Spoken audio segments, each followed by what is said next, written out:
name is Jim Coston, lead pastor at FBC Scottsdale. Some months ago, my family and I watched a National Geographic documentary called Free Solo, and I would recommend it if you can find it.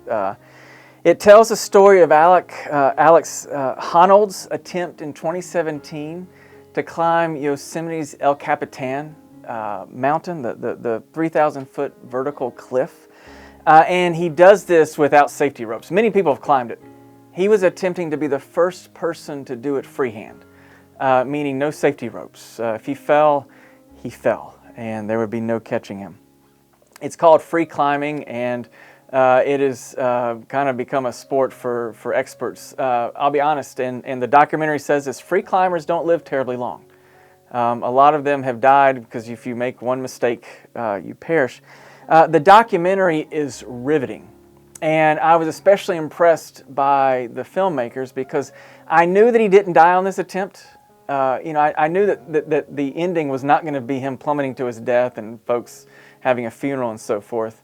But even in the midst of him doing it, so even knowing the end of the story, you are still on the edge of your seat as he makes these moves and goes to these difficult places to do this. I mean, it really captivates you, even though you know how it's going to turn out. And I think that is a very difficult thing for filmmakers to do.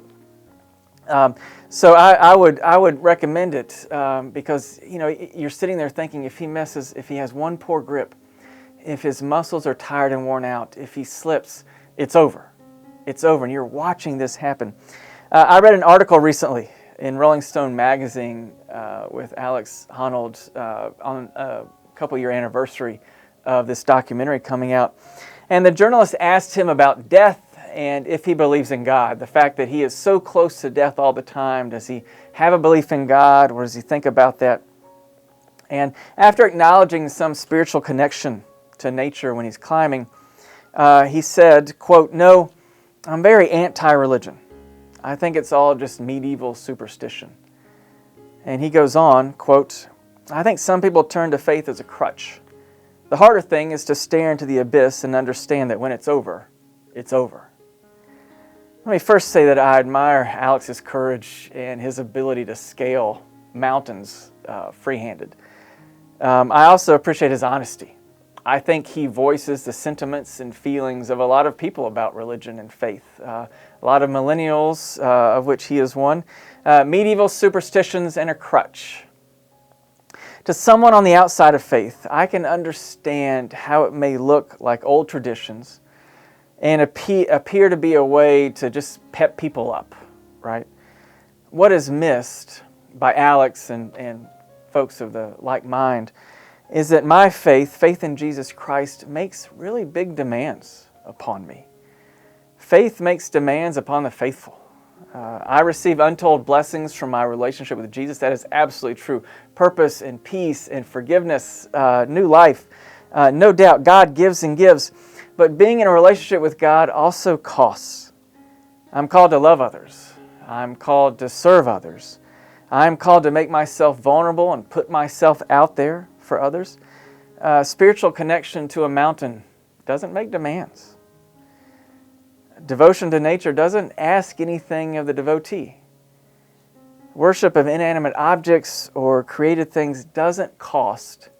As Deuteronomy 4:28 reminds us, "You will worship idols made from wood and stone, gods that neither see, nor hear, nor eat, nor smell."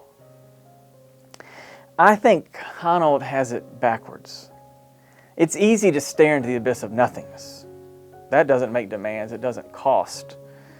It is much harder to care, to love, to serve. It is much harder to look in the face of Jesus Christ and recognize my sin, my need, my faults, my weaknesses, as well as my duty to glorify God and to serve others. That costs. It costs when we recognize that. That's hard. It hurts. Nothingness makes no demands. It is nothing. Jesus makes demands upon His followers. Luke 14:27. "And if you do not carry your own cross and follow me, you cannot be my disciple." Following Jesus has cost, sacrifice. It does. Anyone who says it doesn't understand the gospel. My prayer is that Alex Honnold will come to know Jesus and agree to the demand of being a follower of Christ, of being a disciple. My prayer is that all others who view faith in Jesus as a superstition or a crutch would also come to know Jesus and agree to the demands of being a follower. They will receive love everlasting, forgiveness, peace, and purpose unlike anything they've ever known. But there's also cost. I hope that you'll accept that cost, and if you're not already, become a follower of Jesus Christ. Thanks for being with us.